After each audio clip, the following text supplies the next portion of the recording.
নমস্কার। বাংলা সেরা গল্পে সবাইকে জানাই স্বাগত। শুনছেন সাহিত্য সম্রাট বঙ্কিমচন্দ্র চট্টোপাধ্যায়ের লেখা উপন্যাস বিষবৃক্ষ। আজ শুনবেন উপন্যাসটির তৃতীয় পর্ব। হরিদাসী বৈষ্ণবী উপবন গৃহে আসিয়া হঠাৎ দেবেন্দ্রবাবু হইয়া বসিল।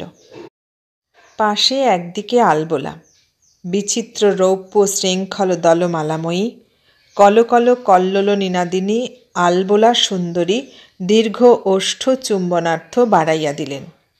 মাথার উপর সোহাগের আগুন জ্বলিয়া উঠিল। আর একদিকে স্ফটিক পাত্রে হেমাঙ্গী একশা কুমারী টলটল করিতে লাগিলেন। সম্মুখে ভোক্তার ভোজনপাত্রের নিকট উপবিষ্ট গৃহমার্জারের মতো একজন চাটুকার প্রসাদকাঙ্ক্ষায় নাক বাড়াইয়া বসিলেন। হুক্কা বলিতেছে, দেখো দেখো, মুখ বাড়াইয়া আছি, ছি ছি, মুখ বাড়াইয়া আছি। একশা কুমারী বলিতেছে, আগে আমায় আদর করো, দেখো আমি কেমন রাঙা, ছি ছি, আগে আমায় খাও। প্রসাদাকাঙ্ক্ষীর নাক বলিতেছে, আমি যার তাকে একটু দিও। দেবেন্দ্র সকলের মন রাখিলেন। আলবোলার মুখচুম্বন করিলেন, তাহার প্রেম ধোঁয়াইয়া উঠিতে লাগিল। একশানন্দিনীকে উদরস্থ করিলেন, সে ক্রমে মাথায় উঠিতে লাগিল। গৃহমার্জার মহাশয়ের নাককে পরিতুষ্ট করিলেন।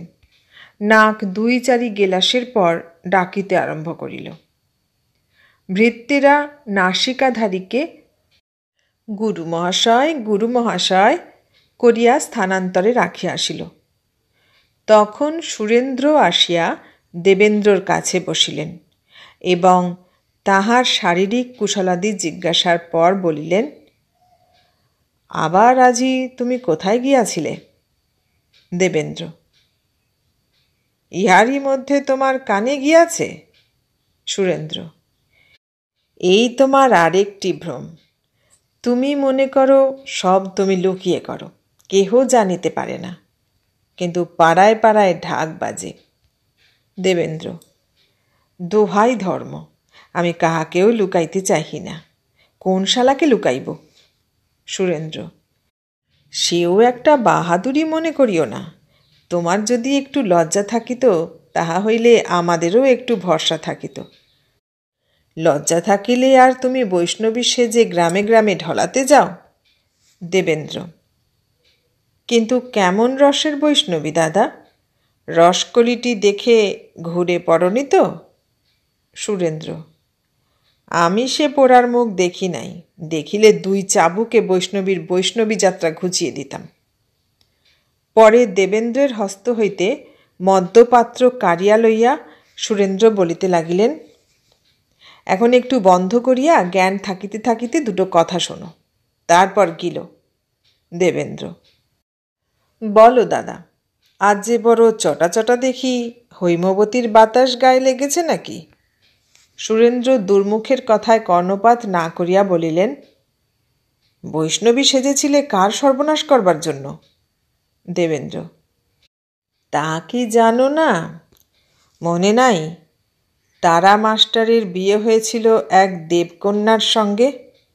সেই দেবকন্যা এখন বিধবা হয়ে ও গাঁয়ের দত্তবাড়ি রেঁধে খায়, তাই তাকে দেখতে গিয়েছিলাম। সুরেন্দ্র, কেন, এত দুর্বৃত্তিতেও তৃপ্তি জন্মিল না যে সে অনাথা বালিকাকে অধঃপাতে দিতে হবে? দেখো দেবেন্দ্র, তুমি এত বড় পাপিষ্ঠ, এত বড় নৃশংস, এমন অত্যাচারী যে বোধহয় আর আমরা তোমার সহবাস করিতে পারি না। সুরেন্দ্র এরূপ দার্ঢ্য সহকারে এই কথা বলিলেন যে দেবেন্দ্র নিস্তব্ধ হইলেন। পরে দেবেন্দ্র গাম্ভীর্য সহকারে কহিলেন, তুমি আমার উপর রাগ করিও না। আমার চিত্ত আমার বশ নহে, আমি সকল ত্যাগ করিতে পারি, এই স্ত্রীলোকের আশা ত্যাগ করতে পারি না। যেদিন প্রথম তাহাকে তারাচরণের গৃহে দেখিয়াছি, সেই দিন অবধি আমি তাহার সৌন্দর্যে অভিভূত হইয়াছি। আমার চক্ষে এত সৌন্দর্য আর কোথাও নাই। জ্বরে যেমন তৃষ্ণা রোগীকে দগ্ধ করে, সেই অবধি উহার জন্য লালসা আমাকে সেই রূপ দগ্ধ করিতেছে। সেই অবধি আমি উহাকে দেখিবার জন্য কত কৌশল করিতেছি তাহা বলিতে পারি না। এ পর্যন্ত পারি নাই, শেষে এই বৈষ্ণবী শয্যা ধরিয়াছি। তোমার কোনো আশঙ্কা নাই, সে স্ত্রীলোক অত্যন্ত সাধ্বী। সুরেন্দ্র: তবে যাও কেন? দেবেন্দ্র: কেবল তাহাকে দেখিবার জন্য। তাহাকে দেখিয়া, তাহার সঙ্গে কথা কহিয়া, তাহাকে গান শুনাইয়া যে পরম তৃপ্তি হয় তাহা বলিতে পারি না। সুরেন্দ্র: তোমাকে আমি সত্য বলিতেছি, উপহাস করিতেছি না। তুমি যদি এই দুষ্প্রবৃত্তি ত্যাগ না করিবে, তুমি যদি সে পথে আর যাইবে, তবে আমার সঙ্গে তোমার আলাপ এই পর্যন্ত বন্ধ। আমিও তোমার শত্রু হইব। দেবেন্দ্র: তুমি আমার একমাত্র সুহৃদ। আমি অর্ধেক বিষয় ছাড়িতে পারি, তবু তোমাকে ছাড়িতে পারি না। কিন্তু তোমাকে যদি ছাড়িতে হয় সেও স্বীকার, তবু আমি কুন্দনন্দিনীকে দেখিবার আশা ছাড়িতে পারি না। সুরেন্দ্র: তবে তাহাই হোক, তোমার সঙ্গে আমার এই পর্যন্ত সাক্ষাৎ। এই বলিয়া সুরেন্দ্র দুঃখিত চিত্তে উঠিয়া গেলেন। দেবেন্দ্র একমাত্র বন্ধু বিচ্ছেদে অত্যন্ত ক্ষুণ্ণ হইয়া কিয়ৎকাল বিমর্ষভাবে বসিয়া রহিলেন। শেষ ভাবিয়া চিন্তিয়া বলিলেন, দূর হউক, এ সংসারে কে কার, আমি আমার। এই বলিয়া পাত্র পূর্ণ করিয়া ব্রাণ্ডি পান করিলেন। তাহার বশে আশু চিত্ত প্রফুল্লতা জন্মিল। তখন দেবেন্দ্র শইয়া পড়িয়া চক্ষু মুদিয়া গান ধরিলেন। আমার নাম হীরা মালিনী, আমি থাকি রাধার কুঞ্জে, কুব্জা আমার ননদিনী। রাবণ বলে চন্দ্রাবলী, তুমি আমার কমল কলি। শুনে কিচক মেরে কৃষ্ণ, উদ্ধারিল যাজ্ঞসেনী। তখন পারিষদেরা সকলে উঠিয়া গিয়াছিল। দেবেন্দ্র নৌকাশূন্য নদীবক্ষস্থিত ভেলার ন্যায় একা বসিয়া রসের তরঙ্গে হাবুডুবু খাইতেছিলেন। রোগরূপ তিমি মকরাদি এখন জলের ভিতর লুকাইয়াছিল। এখন কেবল মন্দ পবন আর চাঁদের আলো। এমন সময়ে জানালার দিকে কি একটা খড়খড় শব্দ হইল। কে যেন খড়খড়ি তুলিয়া দেখিতেছিল, হঠাৎ ফেলিয়া দিল। দেবেন্দ্র বোধহয় মনে মনে কাহারও প্রতীক্ষা করিতেছিলেন। বলিলেন, কে খড়খড়ি চুরি করে? কোনো উত্তর না পাইয়া জানালা দিয়া দেখিতে পাইলেন একজন স্ত্রীলোক পলায়। স্ত্রীলোক পলায় দেখিয়া দেবেন্দ্র জানালা খুলিয়া লাফাইয়া পড়িয়া তাহার পশ্চাৎ পশ্চাৎ টলিতে টলিতে ছুটিলেন। স্ত্রীলোক অনায়াসে পলাইলে পলাইতে পারিত, কিন্তু ইচ্ছাপূর্বক পলাইল না, কি অন্ধকারে ফুলবাগানের মাঝে পথ হারাইল তাহা বলা যায় না। দেবেন্দ্র তাহাকে ধরিয়া অন্ধকারে তাহার মুখপানে চাহিয়া চিনিতে পারিলেন না। চুপি চুপি মদের ঝোঁকে বলিলেন, বাবা কোন গাছ থেকে? পরে তাহাকে ঘরের ভিতর টানিয়া আনিয়া একবার একদিকে আবার আর একদিকে আলো ধরিয়া দেখিয়া সেইরূপ স্বরে বলিলেন, তুমি কাদের পেতনি গা?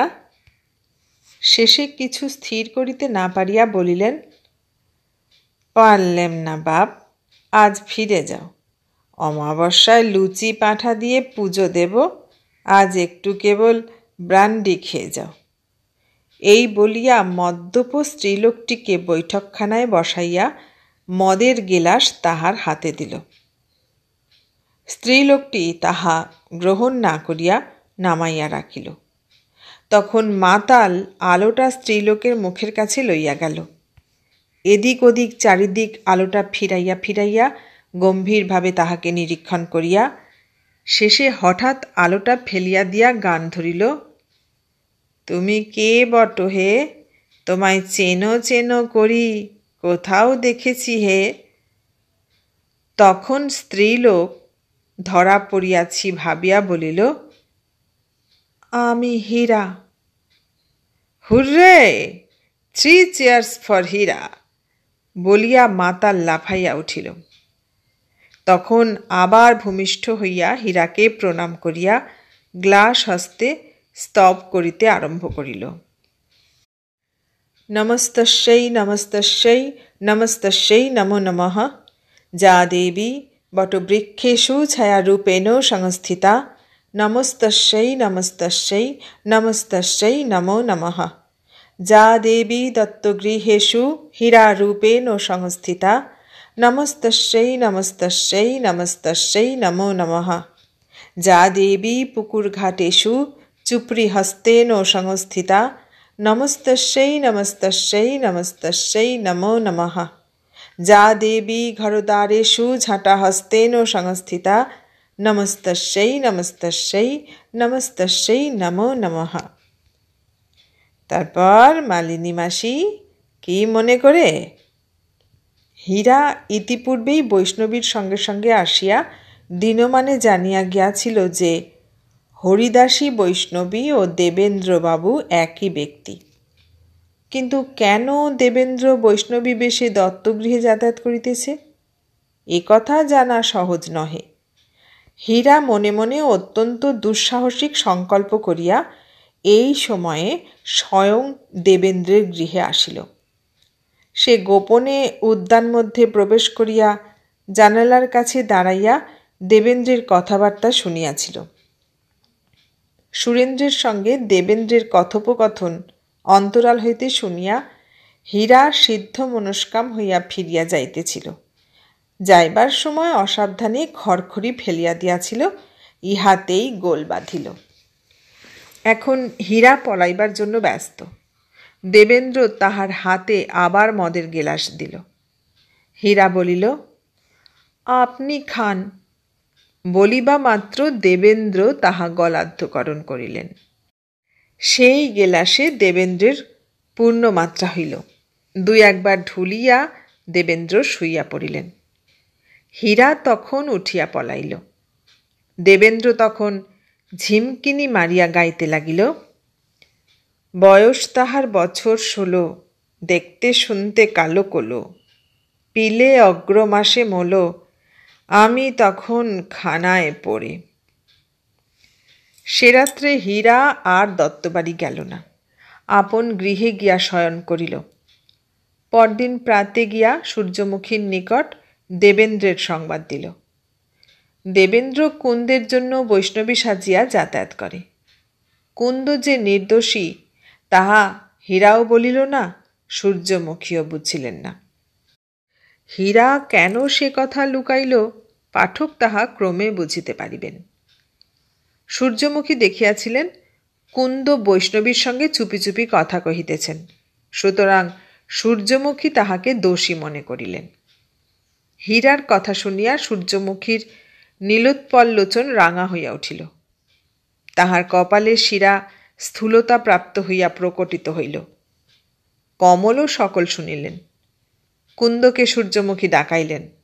সে আসিলে পরে বলিলেন, কুন্দ, হরিদাসী বৈষ্ণবীকে আমরা চিনিয়াছি, আমরা জানিয়াছি যে সে তোর কে। তুই যা তা জানিলাম। আমরা এমন স্ত্রীলোককে বাড়িতে স্থান দিই না। তুই বাড়ি হইতে এখনই দূর হ, নহিলে হীরা তোকে ঝাঁটা মারিয়া তাড়াইবে। কুন্দের গা কাঁপিতে লাগিল। কমল দেখিলেন যে সে পড়িয়া যায়। কমল তাহাকে ধরিয়া শয়নগৃহে লইয়া গেলেন।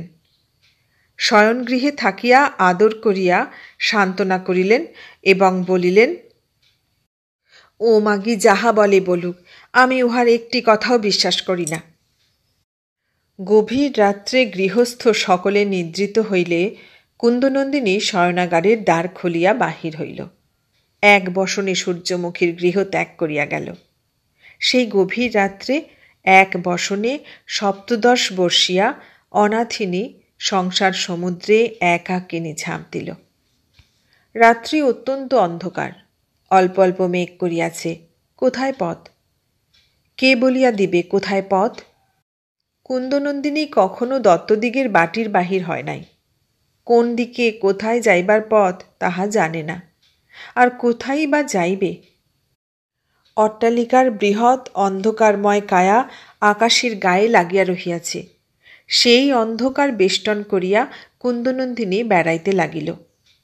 মানুষ একবার নগেন্দ্রনাথের শয়নকক্ষের বাতায়ন পথে আলো দেখিয়া যায়, একবার সেই আলো দেখিয়া চক্ষু জুড়াইয়া যাইবে।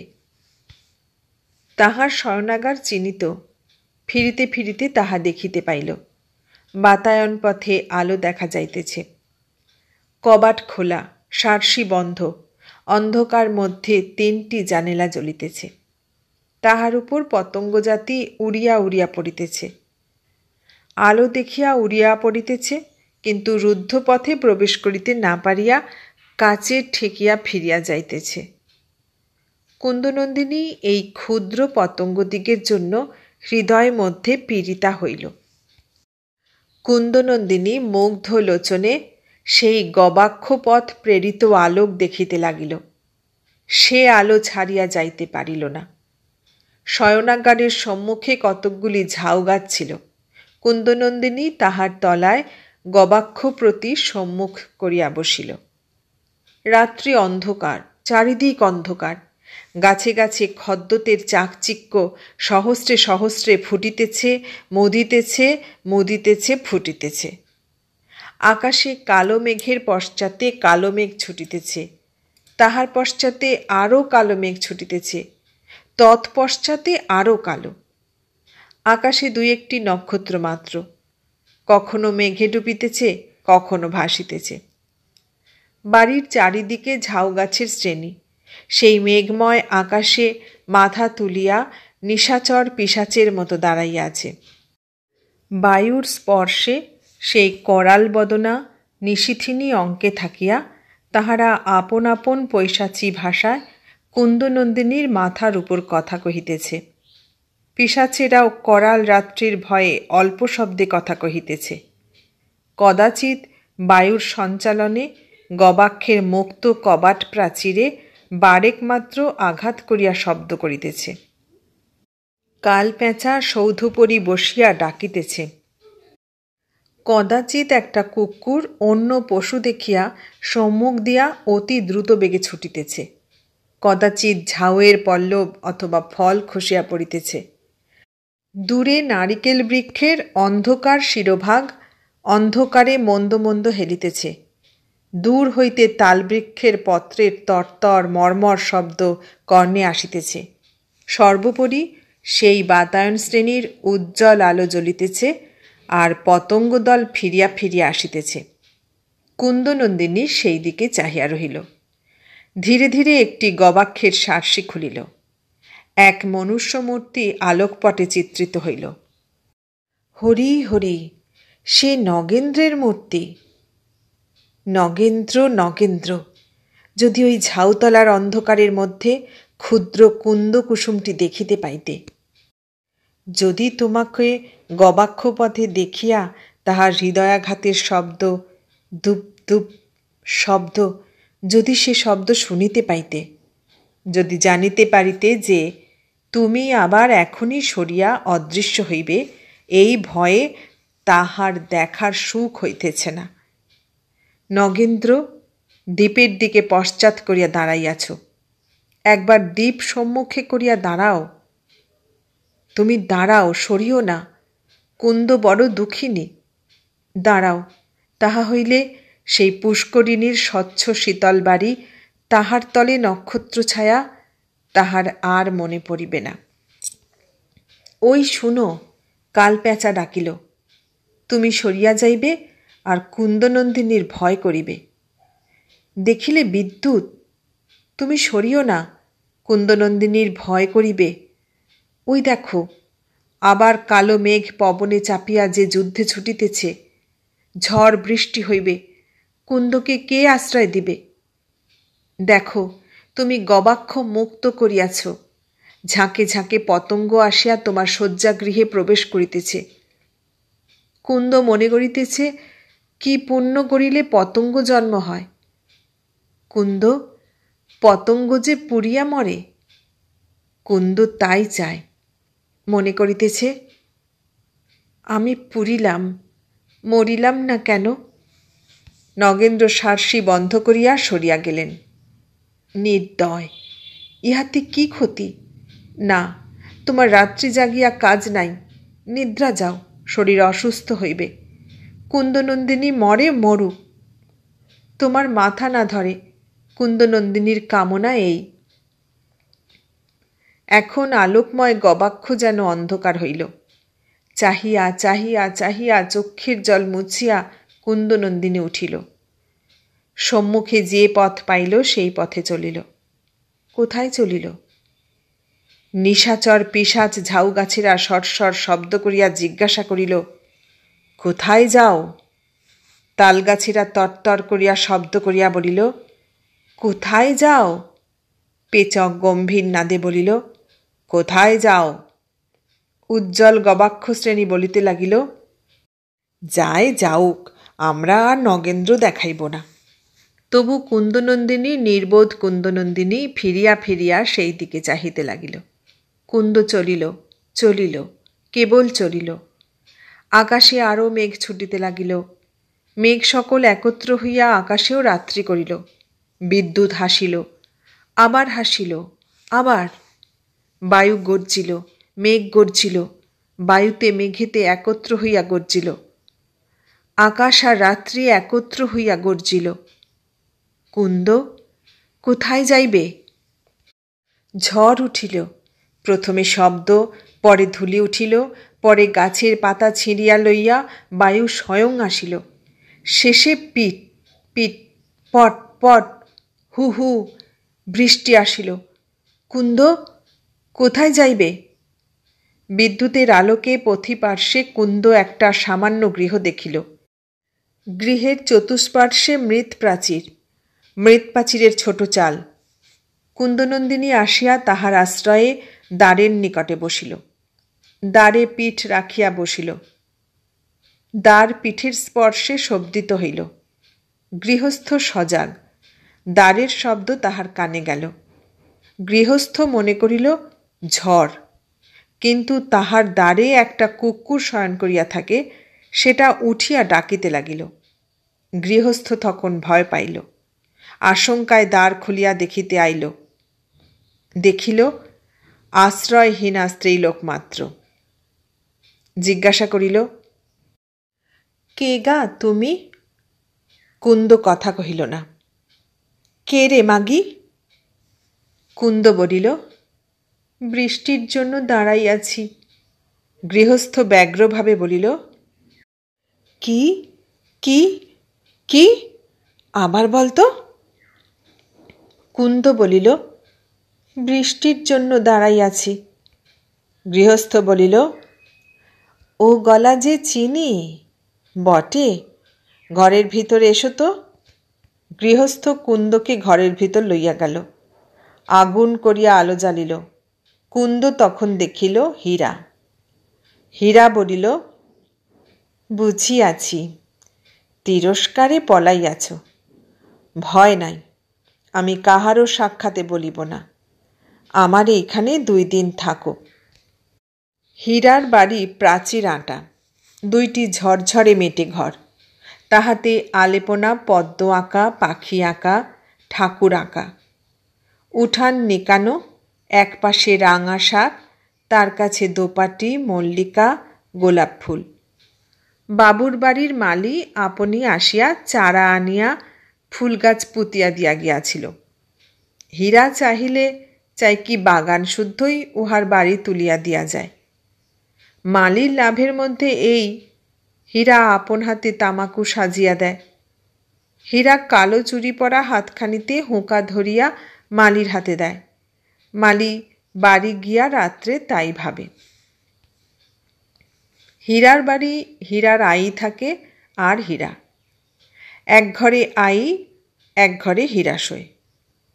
হীরা কুন্দকে আপনার কাছে বিছানা করিয়া রাত্রে শোয়াইল। কুন্দ শৈল, ঘুমাইল না। পরদিন তাহাকে সেইখানে রাখিল। বলিল, আজিকালি 2 দিন থাকো, দেখো রাগ না পরে, পরে যেখানে ইচ্ছা সেইখানে যাইও। কুন্দ রহিল। কুন্দের ইচ্ছানুসারে তাহাকে লুকাইয়া রাখিল। ঘরে চাবি দিল, আই না দেখে। পরে বাবুর বাড়িতে কাজে গেল। 2 প্রহর বেলায় আই যখন স্নানে যায়, হীরা তখন আসিয়া কুন্দকে স্নানাহার করাইল। আবার চাবি দিয়া চলিয়া গেল। রাত্রে আসিয়া চাবি খুলিয়া উভয়ে শয্যা রচনা করিল। বাহির দুয়ারের শিকল সাবধানে নড়িল। হীরা বিস্মিত হইল। একজন মাত্র কখনো কখনো রাত্রে শিকল নাড়ে, সে বাবুর বাড়ির দারবান। রাত ভীত ডাকিতে আসিয়া শিকল নাড়ে, কিন্তু তাহার হাতে শিকল অমন মধুর বলে না। তাহার হাতে শিকল নাড়িলে বলে, কটকটা কটা, তোর মাথা মুন্ড উঠা, কর কর করাং, খিল খোল নয় ভাঙি ঠ্যাং। তা তো শিকল বলিল না, এ শিকল বলিতেছে, কিট কিট কিটি। দেখি কেমন আর হিরোটি, খিটখাট ছন, উঠল আমার হীরা মন, ঠিট ঠিট ঠিটি ঠিনিক, আয়রে আমার হীরা মানিক। হীরা উঠিয়া দেখিতে গেল। বাহির দুয়ার খুলিয়া দেখিল স্ত্রীলোক। প্রথমেই চিনিতে পারিল না, পরেই চিনিল। কে ও, গঙ্গাজল? এ কি ভাগ্য! হীরার গঙ্গাজল মালতী গোয়ালিনী। মালতী গোয়ালিনীর বাড়ি দেবীপুর, দেবেন্দ্রবাবুর বাড়ির কাছে। বড় রসিকা স্ত্রীলোক। বয়স বৎসর 30-32, শাড়ি পরা, হাতে রুলি, মুখে পানের রাগ। মালতী গোয়ালিনী প্রায় গৌরাঙ্গী। একটু রৌদ্র পোড়া, মুখে রাঙা রাঙা দাগ, নাক খাঁদা, কপালে উল্কি, কষে তামাকু পোড়া টেপা আছে। মালতী গোয়ালিনী দেবেন্দ্রবাবুর দাসী নহে, আশ্রিতাও নহে, অথচ তাহার বড় অনুগত। অনেক ফরমায়েশ, যাহা অন্যের অসাধ্য তাহা মালতী সিদ্ধ করে। মালতীকে দেখিয়া চতুরা হীরা বলিল, ভাই গঙ্গাজল, অন্তিমকালে যেন তোমায় পাই, কিন্তু এখন কেন? গঙ্গাজল চুপি চুপি বলিল, তোকে দেবেন্দ্রবাবু ডেকেছে। হীরা কাদা মাখে, হাসিয়া বলিল, তুই কিছু পাবি নাকি? মালতী 2 অঙ্গুলের দ্বারা হীরাকে মারিল, বলিল, মরণ আর কি, তোর মনের কথা তুই জানিস, এখন চ। হীরা ইহাই চায়। কুন্দকে বলিল, আমার বাবুর বাড়ি যেতে হলো, ডাকিতে এসেছে, কে জানে কেন। বলিয়া প্রদীপ নিবাইল এবং অন্ধকারে কৌশলে বেশভূষা করিয়া মালতীর সঙ্গে যাত্রা করিল। 2 জনে অন্ধকারে গলা মিলাইয়া, মনের মতন রতন পেলে যতন করি তাই, সাগর ছেঁচে তুলব নাগর পতন করে কায়, ইতি গীত গাইতে গাইতে চলিল। দেবেন্দ্রের বৈঠকখানায় হীরা একা গেল। দেবেন্দ্র দেবীর আরাধনা করিতেছিলেন, কিন্তু আজই সরু কাটিতেছিলেন, জ্ঞান টনটনে। হীরার সঙ্গে আজ অন্য প্রকার সম্ভাষণ করিলেন। স্তব স্তুতি কিছুই নাই। বলিলেন, হীরে, সেদিন আমি অধিক মদ খাইয়া তোমার কথার মর্ম কিছুই গ্রহণ করিতে পারি নাই। কেন আসিয়াছিলে, সেই কথা জিজ্ঞাসা করিবার জন্য ডাকিয়া পাঠাইয়াছি। হীরা, কেবল আপনাকে দর্শন করিতে আসিয়াছিলাম। দেবেন্দ্র হাসিলেন, বলিলেন, তুমি বড় বুদ্ধিমতী। ভাগ্যক্রমে নগেন্দ্রবাবু তোমার মতো দাসী পেয়েছেন।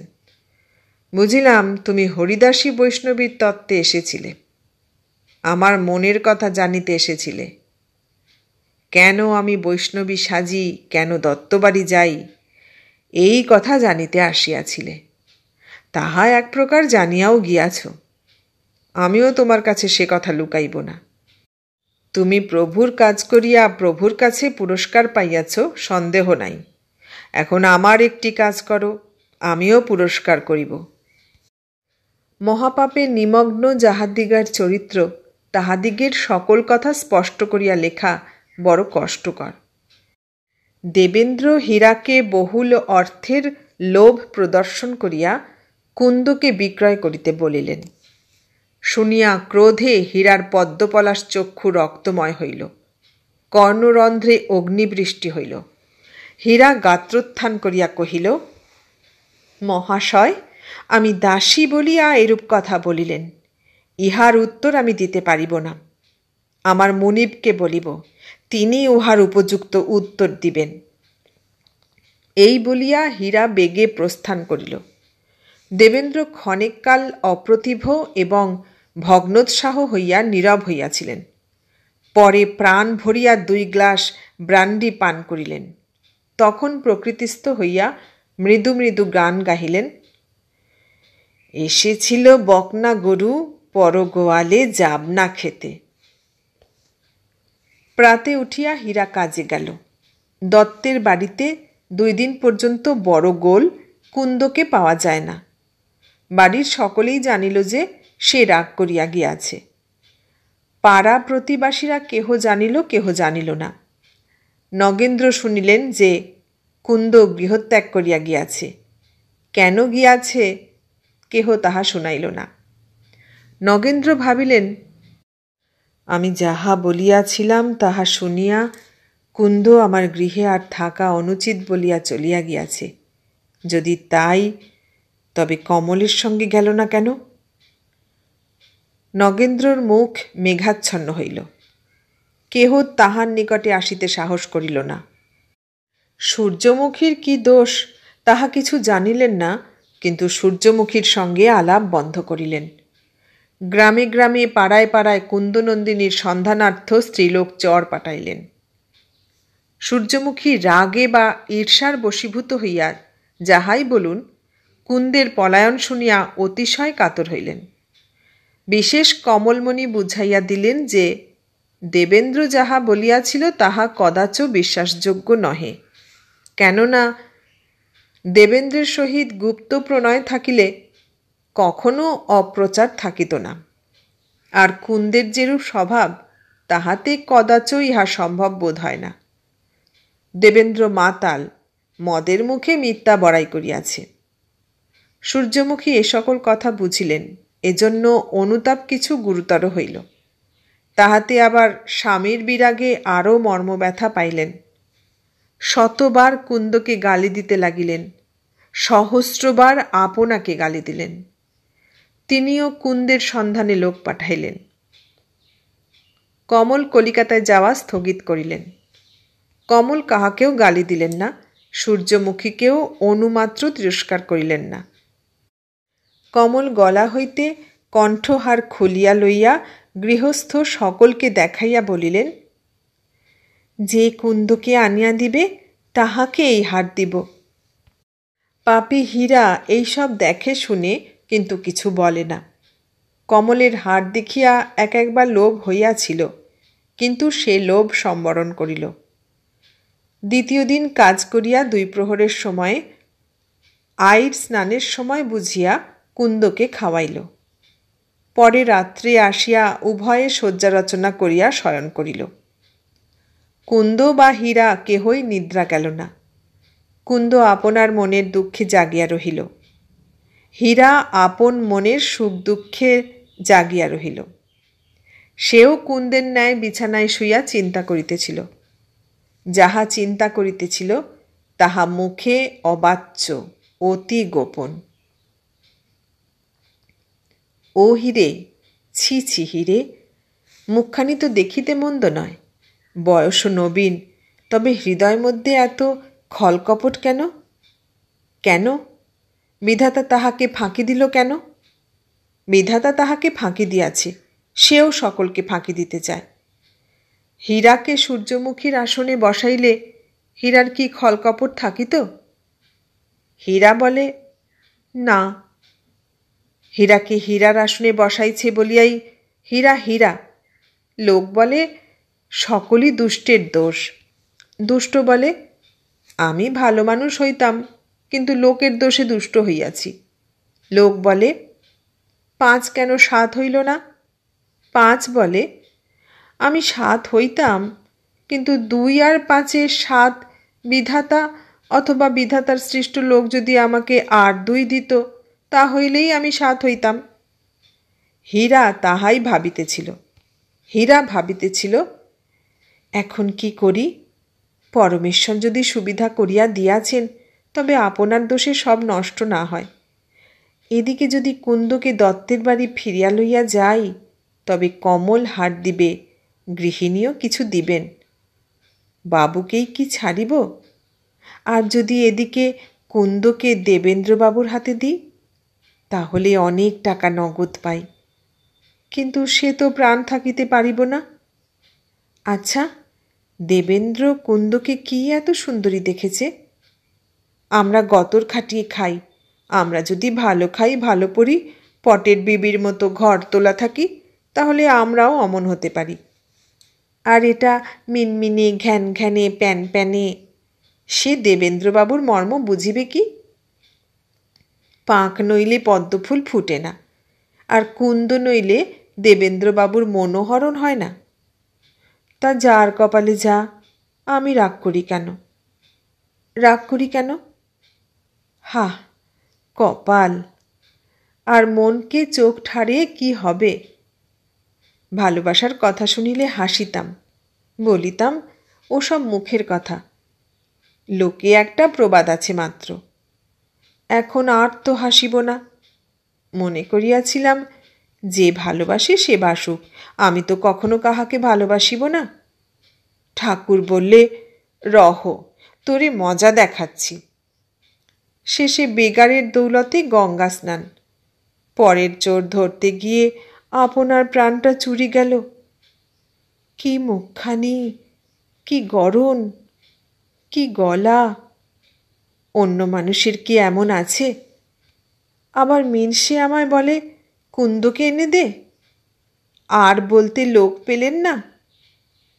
মারি মিনসের নাকে এক কিল। আহা, তার নাকে কিল মেরেও সুখ। দূর হোক, ওসব কথা থাক। ও পথেও ধর্মের কাঁটা। এ জন্মের সুখ দুঃখ অনেক কাল ঠাকুরকে দিয়াছি, তাই বলিয়া কুন্দকে দেবেন্দ্রের হাতে দিতে পারিব না। সে কথা মনে হলেও গা জ্বালা করে। বরং কুন্দ যাহাতে কখনো তার হাতে না পড়ে, তাই করিব। কি করিলে তাহা হয়? কুন্দ যেখানে ছিল সেইখানে থাকিলেই তার হাত ছাড়া। সেই বৈষ্ণবী সাজুক আর ব্যাসদেবী সাজুক, সে বাড়ির ভিতর দন্তস্ফুট হইবে না। তবে সেইখানে কুন্দকে ফিরিয়া রাখিয়া আসাই মত। কিন্তু কুন্দ যাইবে না, আর সে বাড়িমুখ হইবার মত নাই। কিন্তু যদি সবাই মিলে বাপু বাছা বলে লইয়া যায়, তবে যাইতেও পারে। আর একটা আমার মনের কথা আছে। ঈশ্বর তাহা কি করবেন? সূর্যমুখীর থোঁতা মুখ ভোঁতা হবে। দেবতা করিলেও হতে পারে। আচ্ছা, সূর্যমুখীর উপর আমার এত রাগই বা কেন? সে তো কখনো আমার কিছু মন্দ করে নাই, বরং ভালোই বাসে, ভালোই করে। তবে রাগ কেন? তা কি হীরা জানে না? হীরা না জানে কি? কেন বলবো? সূর্যমুখী সুখী, আমি দুঃখী, এই জন্য আমার রাগ। সে বড়, আমি ছোট, সে মুনিব, আমি বাঁধি, সুতরাং তার উপরে আমার বড় রাগ। যদি বলো ঈশ্বর তাকে বড় করিয়াছেন, তার দোষ কি? আমি তার হিংসা করি কেন? তাতে আমি বলি, ঈশ্বর আমাকে হিংসুকে করেছেন, আমারই বা দোষ কি? তা আমি খামোখা তার মন্দ করিতে চাই না, কিন্তু যদি তার মন্দ করিলে আমার ভালো হয়, তবে না করি কেন? আপনার ভালো কে না করে? তা হিসাব করিয়া দেখি কি সে কি হয়। এখন আমার হলো কিছু টাকার দরকার, আর দাসীপনা পারি না। টাকা আসিবে কোথা থেকে? দত্তবাড়ি বই আর টাকা কোথা? তা দত্তবাড়ি টাকা নেবার ফিকিরেই সবাই জানে যে কুন্দের উপর নগেন্দ্রবাবুর চোখ পড়েছে। বাবু এখন কুন্দ মন্ত্রের উপাসক। বড় মানুষ লোক, মনে করিলেই পারে না কেবল সূর্যমুখীর জন্য। যদি দুজনে একটা চটাচটি হয় তাহলে আর বড় সূর্যমুখীর খাতির করবে না। এখন একটু চটাচটি হয়, সেইটি আমায় করিতে হবে। তাহলেই বাবু ষোড়শোপচারে কুন্দের পূজা আরম্ভ করিবেন। এখন কুন্দ হল বোকা মেয়ে, আমি হলেম শেয়ানা মেয়ে। আমি কুন্দকে শীঘ্র বশ করিতে পারিব। এরই মধ্যে তাহার অনেক জোগাড় হয়ে রয়েছে। মনে করলে কুন্দকে যা ইচ্ছা করি তাই করাতে পারি। আর যদি বাবু কুন্দের পূজা আরম্ভ করেন তবে তিনি হবেন কুন্দের আজ্ঞাকারী, কুন্দকে করব আমার আজ্ঞাকারী। সুতরাং পূজার ছোলাটা কলাটা আমিও পাব। যদি আর দাসীপনা করিতে না হয়, এমনটা হয়, তাহলেই আমার হলো। দেখি দুর্গা কি করেন। নগেন্দ্রকে কুন্দনন্দিনী দিব, কিন্তু হঠাৎ না, আগে কিছুদিন লুকিয়ে রেখে দেখি। প্রেমের পাক বিচ্ছেদে বাবুর ভালোবাসাটা পেকে আসবে। সেই সময় কুন্দকে বাহির করিয়া দিব। তাতে যদি সূর্যমুখীর কপাল না ভাঙে তবে তার বড় জোর কপাল। ততদিন আমি বসে বসে কুন্দকে উঠ বস করানো মকশ করাই। আগে আইকে কামারঘাটা পাঠাইয়া দিই, নহিলে কুন্দকে আর লুকিয়ে রাখা যায় না।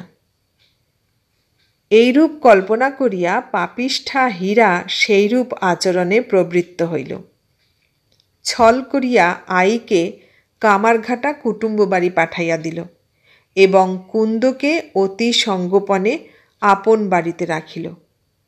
কুন্দ তাহার যত্ন ও সহৃদয়তা দেখিয়া ভাবিতে লাগিল, হীরার মতো মানুষ আর নাই, কমলও আমায় এত ভালোবাসে না। এতক্ষণ শুনলেন সাহিত্য সম্রাট বঙ্কিমচন্দ্র চট্টোপাধ্যায়ের লেখা বিষবৃক্ষ উপন্যাসটির 3য় পর্ব। কেমন লাগলো? ভালো লাগলে লাইক, কমেন্ট, শেয়ার করবেন। আর নতুন বন্ধু হলে সাবস্ক্রাইব করার অনুরোধ রইল। সবাইকে অনেক ধন্যবাদ জানিয়ে আজ এখানেই শেষ করলাম।